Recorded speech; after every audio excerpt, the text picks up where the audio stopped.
Assalomu alaykum aziz tomoshabinlar, bizni kuzatib turgan aziz hamyurtlar.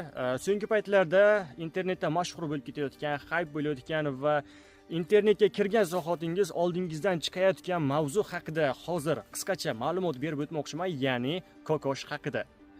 Kokosh, ya'ni Komila Abduqodirova Instagramda Kokosh taxallusi bilan mashhur bo'lgan blogger, so'nggi paytlarda operatsiya bo'lgandan va undagi xatoliklardan albatta xabaringiz bor. Buni butun O'zbekiston his qildi va buni bildi deb o'ylayman. Albatta bu yerda tajribasiz shifokorlarning ayrim bir xatoliklari va ba'zi bir shifokorlarning e'tiborsizliklari va u yerda qilingan ba'zi bir gigiyenik talablarga rioya qilinmagan holatlari yoritib berilgan. Pul berilmadi deyilyapti, u yerda operatsiya uchun pul berilmadi deyilyapti, lekin reklama qilib berilgan. U reklama albatta pul degani tekinga bo'lmaydi, prosta tekin bo'lgani uchun Kokoshni operatsiyasini tekinga qilib berishgan, reklamani tekin bo'lgani uchun.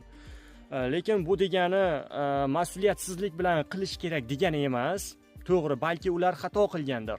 Balki har doim ko'za kunda sinadigan narsa bor.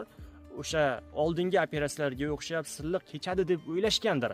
Ularda ichki kechilmalari qanday bo'lganidan xabarimiz yo'q, lekin hozir biz asosiy mavzumiz Kokoshning hozirgi ahvoli haqida sizga batafsil ma'lumot bermoqchimiz. Oxirgi paytda 25 kun apparatga ulanib yotgani va operatsiyadan keyin 25 kun davomida gematoma paydo bo'lib, u asli gematoma emas, boshqa narsa bo'lib chiqqani haqida hamma eshitdi, lekin eng oxirgi tafsilotlar haqida gapirmoqchiman. Hozirgi paytda Komila boshqa klinikaga o'tkazildi va u yerda ahvoli juda ham yaxshi ekanligini prямой efirlarda va storiyalarda doimiy yoritib bormoqda.